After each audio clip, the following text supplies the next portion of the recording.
an animal of no significance. About 13.5 billion years ago, matter, energy, time, and space came into being in what is known as the Big Bang.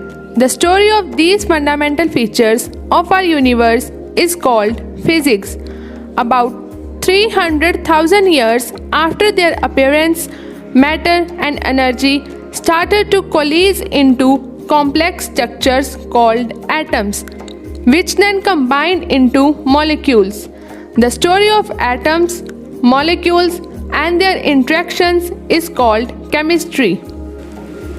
About 3.8 billion years ago, on a planet called Earth, certain molecules combined to form particularly large and intricate structures called organisms.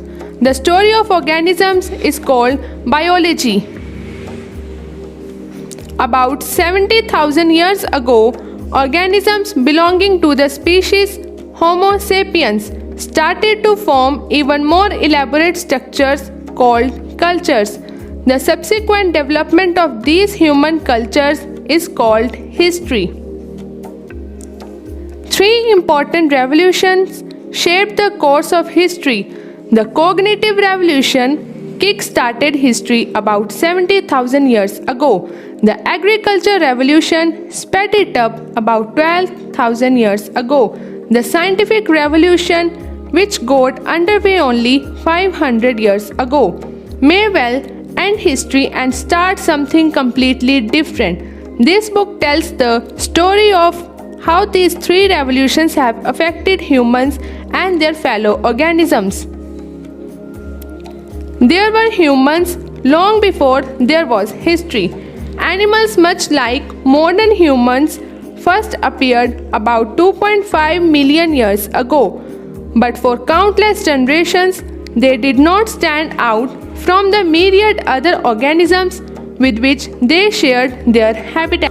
On a hike in East Africa 2 million years ago, you might well have encountered a familiar cast of human characters: anxious mothers cuddling their babies and clutches of carefree children playing in the mud, temperamental youths chafing against the dictates of society, and weary elders who just wanted to be left in peace, chest-thumping machos trying to impress the local beauty, and wise old matriarchs who had already seen it all.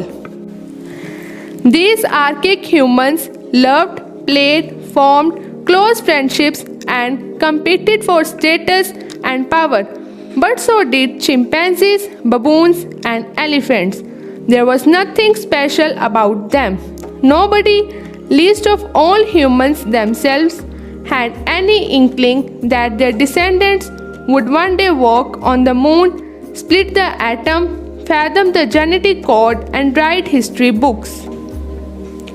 The most important thing to know about prehistoric humans is that they were insignificant animals with no more impact on their environment than gorillas, fireflies, or jellyfish. Biologists classify organisms into species. Animals are said to belong to the same species if they tend to mate with each other, giving birth to fertile offsprings. Horses and donkeys have a recent common ancestor and share many physical traits, but they show little sexual interest in one another. They will mate if induced to do so, but their offsprings, called mules, are sterile. Mutations in donkey DNA can therefore never cross over to horses or vice versa. The two types of animals are consequently considered two distinct species, moving along separate evolutionary paths.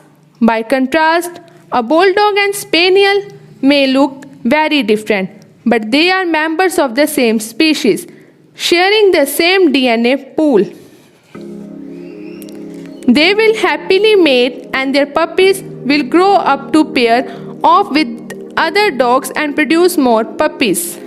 Species that evolved from a common ancestor are bunched together under the heading genus. Lions, tigers, leopards, and jaguars are different species within the genus Panthera.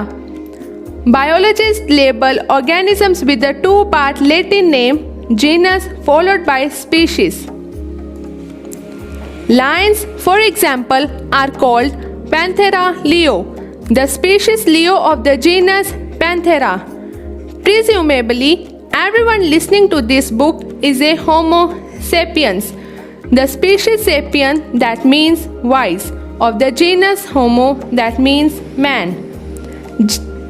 Genera in their turn are grouped into families, such as the cats includes lions, cheetahs, house cats. The dog includes wolves, fox, jackals, and the elephants includes elephants, mammoths, mastodons. All members of a family trace their lineage back to a founding matriarch or patriarch. All cats, for example, from the smallest house kitten to the most ferocious lion, share a common feline ancestor who lived about 25 million years ago. Homo sapiens too belong to a family. This banal fact used to be one of the history's most closely guarded secrets. Homo sapiens long preferred to view itself as set apart from animals, an orphan bereft of family, lacking siblings or cousins, and most importantly, without parents. But that's just not the case.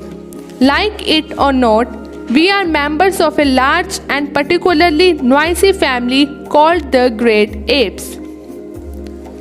Our closest living relatives include chimpanzees, gorillas, and orangutans. The chimpanzees are the closest. Just 6 million years ago, a single female ape had two daughters. One became the ancestor of all chimpanzees, the other is our own grandmother.